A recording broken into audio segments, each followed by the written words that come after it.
Hello बच्चों, नमस्कार। क्या हाल चाल। आज हम लोग सॉल्यूशन का नेक्स्ट लेक्चर स्टार्ट कर रहे हैं। Vapour pressure. कभी सोचा है कि जो खाना हम लोग यहाँ बनाते हैं प्लेन एरिया में, वही खाना अगर हमको हिल स्टेशन पर बनाना पड़े, पहाड़ों पर, तो क्या दोनों जगह पर खाना एक ही टाइम पर पकेगा? आपने यहाँ दाल एक भगोने में दाल चढ़ा दी और वही दाल भगोने में पका दी हिल स्टेशन पर, दोनों जगह पर सेम टाइम में दाल पकेगी? या फिर आपको पानी उबालना है तो पानी उबालने में क्या दोनों जगह टाइम सेम लगेगा? जो टाइम प्लेन एरिया में लगता है, अपने इस क्षेत्र में लगता है, क्या वही टाइम पहाड़ों पर भी लगेगा? सेम लगेगा, कम टाइम लगेगा या ज़्यादा टाइम लगेगा? इन सारी बातों को डिस्कस करना है तो हमको जानना पड़ेगा वाष्प दाब। प्यारे बच्चों, अगर आपको वाष्प दाब का लेक्चर समझ में आता है, पसंद आता है, तो प्लीज लाइक, सब्सक्राइब और शेयर जरूर करिए। So let's start here. वाष्प दाब क्या है? Vapour pressure. समझिए, इसको आपने कह दिया वाष्प दाब। इस वाष्प के नाम से समझ में आ रहा हूं वेपर क्या होती है। समझिए, जैसे मान लिया आपने कह दिया एक लिक्विड लिया आपने, एक कंटेनर है, इसमें आपने दे दिया लिक्विड, ठीक है, ये लिक्विड बन दिया और इस लिक्विड में नो डाउट कुछ वेपोराइज होने की, वेपर बनाने की टेंडेंसी होगी, वेपर बन रहा होगा, तो इसकी कुछ वेपर भी बन रही होंगी। Very good. और ये मान लिया गया कि ये कंटेनर क्लोज है, बंद कंटेनर है, और इस बंद कंटेनर में आपने लिक्विड लिया है और लिक्विड की कुछ वाष्प बन रही होगी, और वाष्प में वेपर्स क्या होंगी? वो वेपर्स धीरे धीरे क्या होंगी, जब कलेक्ट होने लगेंगी तो वो कंडेंस होके लिक्विड भी बन रही होंगी। यानी लिक्विड जा रहा है किसमें? लिक्विड चेंज हो रहा है वेपर में, और वेपर चेंज हो रहा है किसमें? लिक्विड में। दोनों प्रोसेस एक साथ हो रही है। लिक्विड चेंज हो रहा है वेपर में और वेपर चेंज हो रही है लिक्विड में। तो एक स्टेट ऐसी आएगी क्या, जब दोनों के बीच में इक्विलिब्रियम स्टेबल हो जाएगा। इक्विलिब्रियम, ध्यान रखना बात को, इक्विलिब्रियम स्टेबल हो जाएगा। इसी इक्विलिब्रियम स्टेट पर वेपर मॉलिक्यूल्स के द्वारा जो लिक्विड सरफेस पर प्रेशर अप्लाई होगा, that pressure is known as vapour pressure. फिर समझिएगा, liquid changes to vapour and vapour changes to liquid at a state when equilibrium is exists between vaporization and liquefaction. At this stage, pressure exerted by the vapor molecule on the surface of liquid is called vapor pressure. See the definition. Pressure exerted by the vapor molecules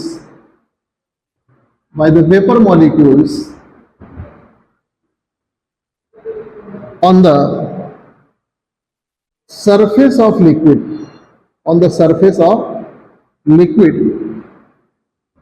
when it is in equilibrium.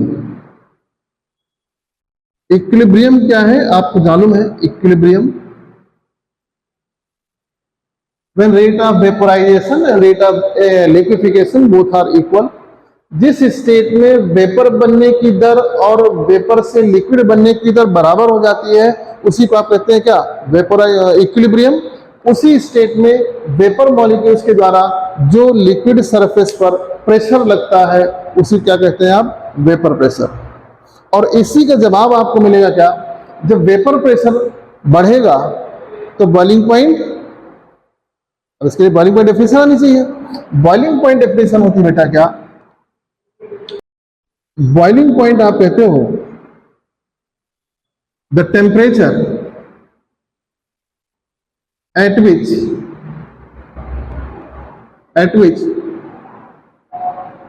Vapour pressure of liquid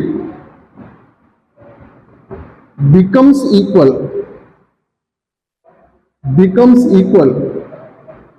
to the atmospheric pressure.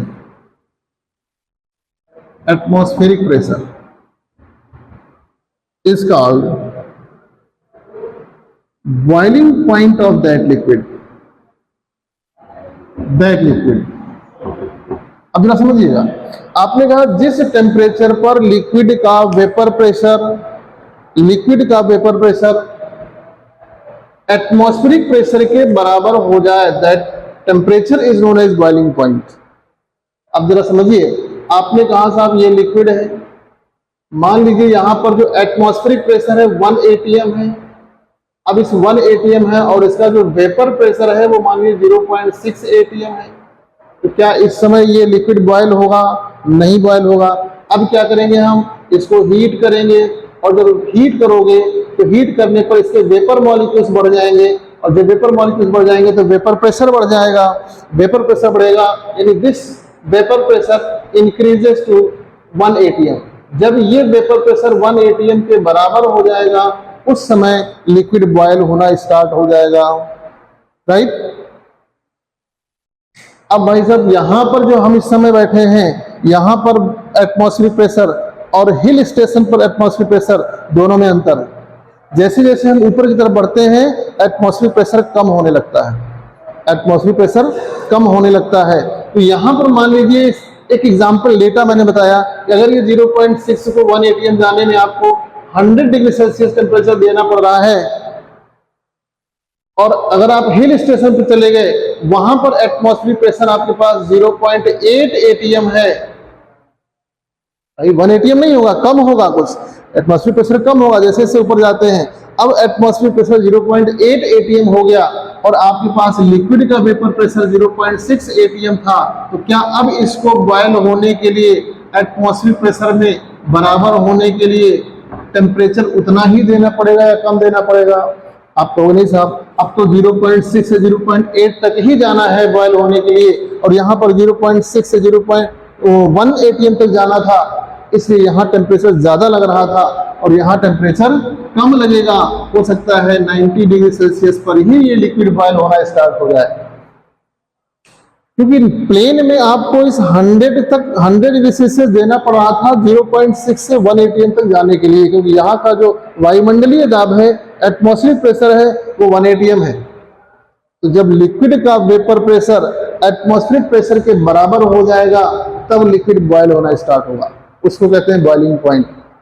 और यहां पर क्या है, अब atmospheric pressure कम हो गया, hill station पहुंच गए, पहाड़ों पहुंच गए, हिल स्टेशन पर एटमॉस्फेरिक प्रेशर कम हुआ तो क्या होगा बेटा, अब इसको 0.6 से केवल 0.8 तक का ही सफर तय करना है बॉयल होने के लिए। अब जरा समझिए, जब आप कम टेम्परेचर पर ही इसको बॉयल करना स्टार्ट कर देंगे तो क्या खाना वहां जल्दी पकेगा, देर में पकेगा? देर में पकेगा। खाना बॉयल होने से नहीं पकता बेटा, खाना पकता है उसको पर्याप्त एनर्जी मिल जाने से, क्योंकि यहाँ पर जो एनर्जी 100 पर मिल रही थी 90 पर वो एनर्जी उस दाल को पकने में नहीं मिलेगी। इसीलिए दाल तो तभी पकेगी जब उसको उतनी एनर्जी मिलेगी। आपने बॉयल तो कर दिया वाटर को, लेकिन वो उतनी पर्याप्त एनर्जी नहीं मिल पाई कि वो दाल पक जाए, सब्जी पक जाए।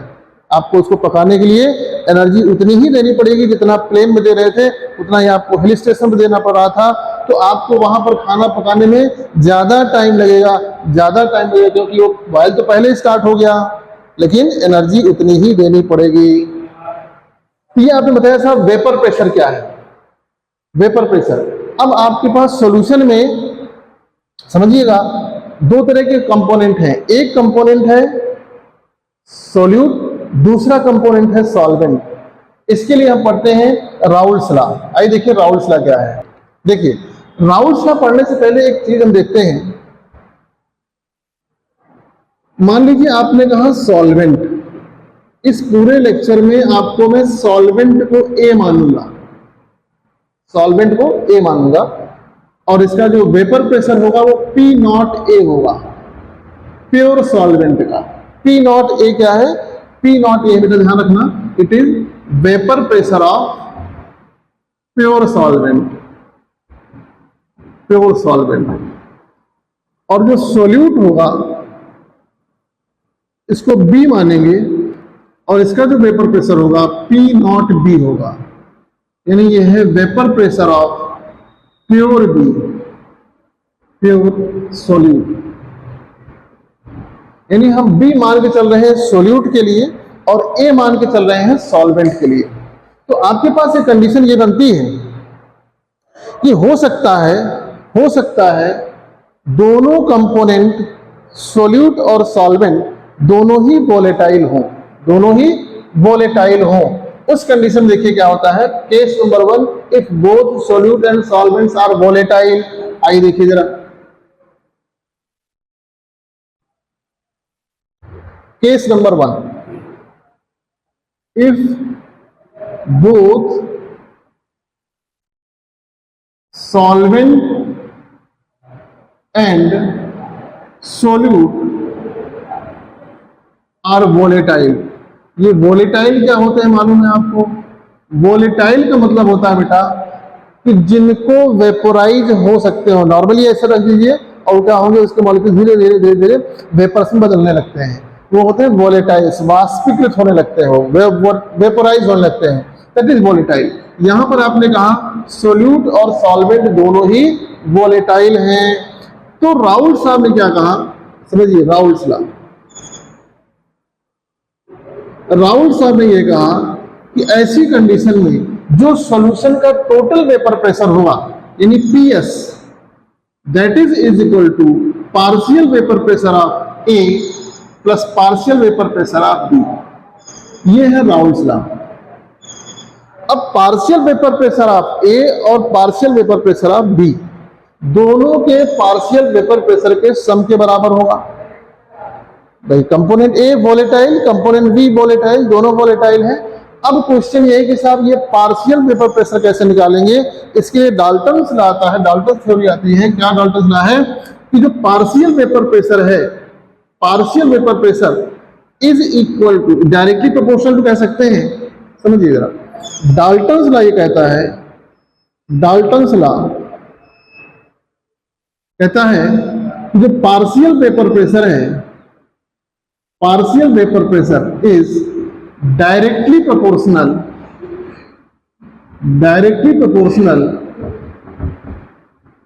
To their mole fraction. Mole fraction उसके मोल फ्रैक्शन के समानुपाती होता है। इसका मतलब ये हुआ, अगर हम p A partial vapour pressure A निकालेंगे तो that is partial vapour pressure A is directly proportional to x of A, partial vapour pressure of B is directly proportional to x of B. जितना ज्यादा mole fraction होगा उसका partial vapour pressure उतना ही ज्यादा होगा। इसको हम प्रोपोर्शनल हटाएंगे बेटा, तो लिख सकते हैं partial vapour pressure A is equal to P naught A into X of A and P naught partial vapor pressure of B, P naught B into X of B। ये पार्शियल वेपर प्रेशर निकालने के लिए formula आपको पता होना चाहिए। अब यही उठा के आप यहां रख दीजिए, पार्शियल वेपर प्रेशर यहां रख दीजिए उठा के, तो क्या बन जाएगा? ये बन जाएगा PS, यानी सॉल्यूशन का total vapour pressure is equal to हो जाता है क्या? P naught A into X of A plus P naught B into X of B. This is the Raoult's law for which condition? If both components solute and solvent are volatile। जब दोनों volatile है उस condition में solution का total vapour pressure जो आएगा वो होगा दोनों के पार्शियल वेपर प्रेशर के सम के बराबर, P dash A plus P dash B। A मैं बार बार बोल रहा हूं क्या है? सॉल्वेंट है। B क्या है? सोल्यूट है। एक कंडीशन बनती है यहां पर, मान लीजिए एक कंपोनेंट वोलेटाइल हो, दूसरा नॉन वोलेटाइल हो। अभी इसको क्वेश्चन करते हैं, कैसे इसका क्वेश्चन करेंगे देखिए। अच्छा क्वेश्चन कर लेते हैं, देखिए जरा। क्वेश्चन करने से पहले एक चीज और देख लीजिए। मान लीजिए आपसे कह दिया जाए ये कंटेनर है और इस कंटेनर में ये कंपोनेंट प्रेजेंट है, सॉल्यूशन प्रेजेंट है और यहां पर दोनों वोलेटाइल हैं। तो आपसे कह दिया जाए कि साहब ये वेपर फेज है, यहां वेपर में भी दोनों कंपोनेंट होंगे, यहां पर कंपोनेंट A प्लस B है तो इसके वेपर बन रहे होंगे जो कि दोनों वोलेटाइल हैं। यहां पर भी क्या होगा? A प्लस B प्रेजेंट होगा। ये वेपर फेज है और ये क्या है, लिक्विड फेज है। अब आपसे कह दिया जाए कि साहब ये जो वेपर फेज है, वेपर फेज, इसमें कंपोनेंट ए के कितने मोल फ्रैक्शन है, समझिएगा। मोल fraction of A in vapour phase, mole fraction of B in vapour phase, इसके लिए डाल्टन्स लॉ क्या बताया गया, यानी कैसे आप करना है, मोल फ्रैक्शन, ध्यान रखिएगा बहुत इंपॉर्टेंट है, mole fraction of component in vapour phase. अगर आपको वेपर फेज में मोल फ्रैक्शन निकालना है कंपोनेंट्स का, तो फार्मूला होता है partial vapour pressure of A is equal to Y A into P S, या पीटी कह सकते हैं। टोटल वेपर प्रेशर यानी सॉल्यूशन का वेपर प्रेशर, इसको सी बोल दे, पी एस बोल दे, सॉल्यूशन का वेपर प्रेशर। तो जो पार्शियल वेपर प्रेशर होगा ए, उस कंपोनेंट के total vapour pressure of solution और मोल फ्रैक्शन के बराबर होगा। यानी कि आप वाई ए निकाल सकते हो, क्या बन जाएगा, P dash A divide by P s, easily आ जाएगा। और पी डैश ए निकालते हो, जैसे मान लीजिए आपने कह दिया पी डैश बी यानी partial vapour pressure of B, solute आ गया, is equal to y B into P S.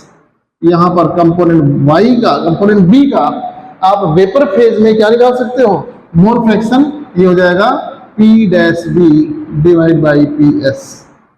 अब ये पी डैश कैसे निकालते हो, अभी पहले दिखा चुके हैं, क्या पी डैश ये आपको मालूम है क्या हो जाता है, P not A into X of A, P dash B कैसे होगा, P not B into X of B. इनके मोल फ्रैक्शन से आप मल्टीप्लाई कर सकते हो और इजिली इन क्वेश्चंस को यूज करके फार्मूले को हम लोग न्यूमेरिकल सॉल्व करते हैं। किसके लिए, मोल फ्रैक्शन ऑफ वाई ए क्या है, वाई ए है मोल फ्रैक्शन ऑफ ए यानी सॉल्वेंट इन वेपर फेज। किस फेज में, वेपर फेज, लिक्विड में नहीं, वेपर फेज। और वाई बी क्या है, mole fraction of B in vapour phase. और एक्स ए एक्स बी क्या है, mole fraction of the component in liquid phase. X A X B क्या है बेटा, X A and X B, ये है mole fraction of A and B in liquid phase. तो आप इस तरह से फाइंड कर सकते हो।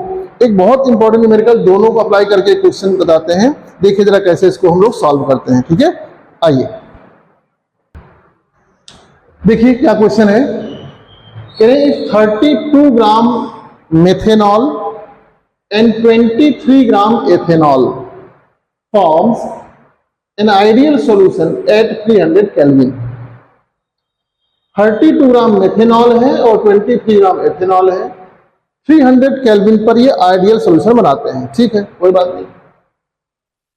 पी नॉट मेथेनॉल यानी मेथेनॉल का प्योर स्टेट में वेपर प्रेशर दिया हुआ है 90 mmHg और एथेनॉल का वेपर प्रेशर दिया है प्योर स्टेट में 60 mmHg एट 300 केल्विन। फाइंड, क्या फाइंड करना है, total vapour pressure of solution find करना है, यानी पीएस क्या है, पीएस निकालना है आपको। और कंपोनेंट, दोनों कंपोनेंट का वेपर फेज में मोल फ्रैक्शन निकालना है, यानी Y of methanol and Y of ethanol दोनों फाइंड करना है आपको, ठीक है। आइए देखिए कैसे सॉल्व करते हैं इसको, समझिए जरा। तो सबसे पहले हम क्या निकालते हैं, मोल फ्रैक्शन मेथेनॉल का और मोल्स ऑफ एथेनॉल दोनों निकालते हैं। यानी हम निकालेंगे एन ऑफ मेथेनॉल, एम मतलब मेथेनॉल बेटा यहाँ पर है। तो आपके पास 32 ग्राम है, मेथेनॉल का मॉलिक्यूलर मास निकालोगे कितना आ जाएगा, मेथेनॉल का मॉलिक्यूलर मास बेटा कितना होगा, CH3OH। 12 इसका हो गया, 4 हाइड्रोजन हो गया और ये हो गया 12 16 32, ठीक है। कितना आ गया, 32 आ गया बताइए। अब 32 देखो कितना मोल हो गया, ये 1 मोल हो गया, वेरी गुड। अब आपको एन ऑफ इथेनॉल निकालना है, तो इसमें कितना है, 23 ग्राम है और आपके पास इसका इथेनॉल का मॉलिक्यूलर मास निकालो बेटा, ये आएगा आपके पास 46, ऐड कर लेना, आ गया 46, यानी ये आ गया 1/2। वेरी गुड, कोई दिक्कत नहीं है, 1/2 आ गया। अब हमारे पास फार्मूला है, ये फर्स्ट पार्ट सॉल्व करने चल रहे हम लोग। फार्मूला क्या है? Total vapour pressure of PS is equal to P0A into X of A। अब यहां A ना लिख करके हम मेथेनॉल लेने, क्या दिक्कत है? P0M x of M plus P0E into X of E, mole fraction of E। तो मोल फ्रैक्शन निकालना है, लोगों ने क्या निकाला है? मोल से निकाले हैं। तो बेटा एक्स ऑफ M निकालोगे, एक्स ऑफ M निकालोगे तो मोल इसके हो जाएंगे, डिवाइड बाई दोनों के मोल 1 + 1/2, कितना हो जाएगा? ये 3/2 हो जाएगा, यानी 1/3/2, यानी 2/3 हो गया इसका ना, 2/3, ठीक है, 2/3 हो गया, ठीक है। अब मोल फ्रैक्शन ऑफ E निकाल लीजिए, कितना हो जाएगा भाई? 1/2/3/2, कितना हो जाएगा? ये आ जाएगा बेटा, ये ऊपर चला जाएगा, 2/6 हो जाएगा, नहीं 2/4, 2/6 सही, यानी 1/3 हो गया बेटा, ठीक है। ये आ गया इसका मोल फ्रैक्शन ऑफ इथेनॉल। अब आप यहां वैल्यू पुट कर दीजिए। P0 ऑफ मेथेनॉल आपको दिया हुआ है 90 इंटू मेथेनॉल का मोल फ्रैक्शन आपने निकाला 2/3 इंटू 2/3 प्लस प्योर इथेनॉल का वेपर प्रेशर दिया हुआ है 60 इंटू इसका मोल फ्रैक्शन आपने निकाला 1/3, कितना हो जाएगा भाई? ये 30, यानी आ गया 60 प्लस ये कितना हो जाएगा? 20, यानी टोटल आ गया 80 mmHg, 80 mmHg आ गया, ठीक है ना, total vapour pressure of solution. अब इसी में दूसरा पार्ट क्या कह रहा है? पहला पार्ट हो गया vapour pressure of solution, total आ गया 80 mmHg। Mole fraction of each component in vapour phase. Vapour phase में मेथेनॉल की कितने मोल फ्रैक्शन है, वेपर फेज में एथेनॉल कितने मोल फ्रैक्शन है, वो कैसे निकालते हैं? आइए देखिए जरा। देखिए आपने क्या कहा? टोटल वेपर प्रेशर आपने निकाल लिया 80 mmHg। आपके पास क्या फार्मूला है? P dash A is equal to YA into PS। अब इसको मेथेनॉल मान लो, एक को मेथेनॉल मान लो, यहां M कर दो, M कर दीजिए। अब Y अब यानी मोल फ्रैक्शन ऑफ YM निकालना है, मोल फ्रैक्शन ऑफ M निकालना है। ये कितना आ जाएगा भाई? मोल फ्रैक्शन ऑफ M आ जाएगा P0M, P dash M upon PS। और ये P डैश M कैसे निकालते हो? P0M into X of M। ये तो अभी हम लोग निकाल चुके थे, इसका आया था 60 आया था, इसे निकाल चुके थे। P डैश M निकाला था हम लोगों ने 60 आया था, और P डैश E निकाला था हम लोगों ने 20 आया था। डायरेक्ट वैल्यू पुट कर दो, क्या दिक्कत है? 60 डिवाइड बाई 80 कितना आ जाएगा? ये 6/8, या कह सकते हो 3/4, ये आएगा 0.75 आ गया, ठीक है। इस तरह सॉल्व कर सकते हो। आपको निकालना है ये मोल फ्रैक्शन है किसका? मेथेनॉल का इन वेपर फेज। आपने कह दिया Y ऑफ E कितना हो जाएगा? ये P dash of E divide by PS। अब ये है 20 डिवाइड बाई 80, इसको सॉल्व कर लीजिए, 1/4 मतलब 0.25। इस तरह से आप क्वेश्चन सॉल्व कर सकते हो वेपर प्रेशर से रिलेटेड।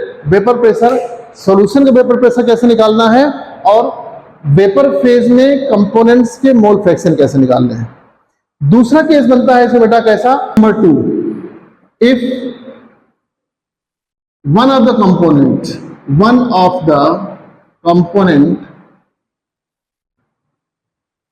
component is non-volatile। बहुत बढ़िया। जनरली हम वन ऑफ द कंपोनेंट की बात जब करते हैं तो हम सोल्यूट की बात करते हैं, ठीक है ना, सोल्यूट। दूसरा केस ये बन रहा है कि जब एक अभी इसके पहले वाला केस क्या था, जब दोनों कंपोनेंट वोलेटाइल थे, सॉल्यूट और सॉल्वेंट दोनों। और इस केस में क्या कह रहे हैं भाई, कह रहे हैं कि एक कंपोनेंट वोलेटाइल है और दूसरा कंपोनेंट क्या है, नॉन वोलेटाइल है। अब क्या करेंगे, सॉल्यूशन का वेपर प्रेशर कैसे निकलेगा उस कंडीशन में, आइए देखिए क्या होता है। आपने क्या कहा, एक कंपोनेंट नॉन वोलेटाइल है, तो जो कंपोनेंट नॉन वोलेटाइल है उसका तो वेपर प्रेशर बनेगा नहीं, उसका वेपर बनेंगे नहीं। यानी इस समय आप निकालोगे PS is equal to P not A into X of A plus P not B into X of B। कोई बात नहीं, अब जरा समझिए। आपने कहा जो B है वो नॉन वोलेटाइल है, सॉल्यूट हमने क्या मान चुके हैं, B मान चुके हैं। तो जो B है वो नॉन वोलेटाइल है, यानी P नॉट B क्या होगा, जीरो होगा। जब ये जीरो होगा तो ये पूरा कंपोनेंट क्या हो गया, जीरो। यानी इस कंडीशन में P नॉट B क्या हो गया बेटा, जीरो। जब ये जीरो हो गया तो आपके पास बचा क्या, PS is equal to P not A into X of A, right, plus zero into X B. इसका कोई मतलब नहीं रह गया, जीरो से मल्टीप्लाई करो जीरो हो जाएगा, इसका कोई सेंस नहीं रह गया। अब जरा देखिए, ऐसी कंडीशन में अब हमको इसको देखना है कि सॉल्यूट मिलाने पर वेपर प्रेशर में क्या इफेक्ट पड़ रहा है। सॉल्यूट यानी जो नॉन वोलेटाइल मिलाया आपने, उस समय क्या वेपर प्रेशर वही है जो पहले था या वेपर प्रेशर कुछ कम हो जाएगा। लेट अस चेक, देखते हैं। तो अब इस XA को हम लिख सकते हैं, आपने फार्मूला पढ़ा है XA plus XB is equal to 1। तो XB कितना हो जाएगा, XA इज इक्वल टू हो जाएगा 1 माइनस XB, ठीक है। यानी इसकी जगह पर हम मोल फ्रैक्शन B का रख सकते हैं इस टर्म में। तो क्या लिख देंगे हम लोग, PS is equal to P not A 1 minus XB, 1 minus XB। अब एक काम करते हैं, इस P नॉट को नीचे ले आते हैं।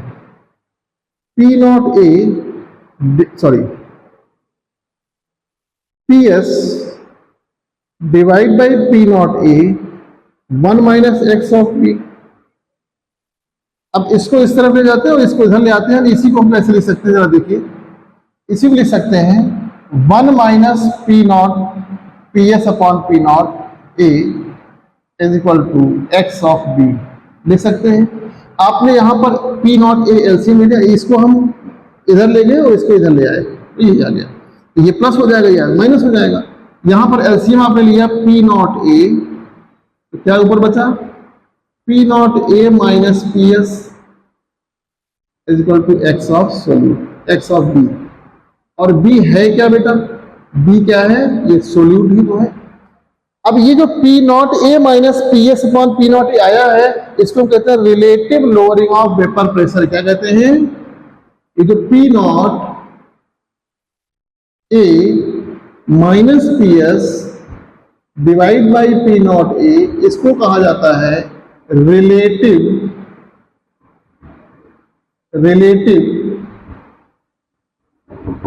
Lowering of vapour pressure.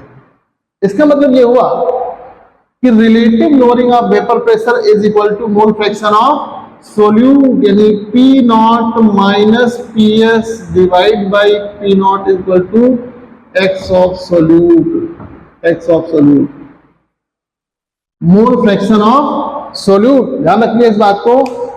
P not क्या है, वेपर प्रेशर ऑफ सॉल्वेंट है। PS क्या है, वेपर प्रेशर ऑफ सॉल्यूशन है। तो कहा गया, ये इस दूसरा स्टेटमेंट क्या मिला राहुल साहब का, कि जब दोनों कंपोनेंट में से एक कंपोनेंट नॉन वोलेटाइल है, उस समय जो रिलेटिव वेपर प्रेशर है वो मोल फ्रैक्शन सोल्यूट के बराबर होगा। यानी जितना ज्यादा आप सोल्यूट डिसॉल्व करोगे, सॉल्यूशन में वेपर प्रेशर क्या हो जाएगा, कम हो जाएगा, डिक्रीज हो जाएगा। ऐसा क्यों होता है, ये तो फार्मूला आपको बता रहा है। फार्मूला थोड़ा आगे ड्राइव कर ले, फिर बात करते हैं इसको, ठीक है। आइए देखिए जरा, यही निकाला आपने फार्मूला भाई। फार्मूला ये मिला P not minus PS upon P not is equal to x of solute, right. अब यहां पर P नॉट क्या है बेटा, P नॉट है वेपर प्रेशर ऑफ सॉल्वेंट, क्योंकि एक हम लोग सॉल्वेंट माना था। PS क्या है, वेपर प्रेशर ऑफ सॉल्यूशन है, ठीक है। और एक्स ऑफ सोल्यूट है ये मोल फ्रैक्शन। अब इस एक्स ऑफ सोल्यूट को हम कैसे लिख सकते हैं, P nought minus P S upon P nought is equal to N upon N plus N. N क्या है? Number of moles of solute small N, और कैपिटल एन क्या है? Number of moles of solvent. ठीक है, अब जरा इसमें देखिए, इन केस अगर ये कह दिया जाए कि सॉल्यूशन बहुत डाइल्यूट है, उस समय n प्लस एन क्या हो जाएगा? n के बराबर हो जाएगा। बहुत डाइल्यूट है, बहुत डाइल्यूट मतलब सॉल्यूट की मात्रा बहुत कम मिलाई गई है, सॉल्यूशन इज वेरी डाइल्यूट। तो वेरी डाइल्यूट सॉल्यूशन केस में वेरी डाइल्यूट।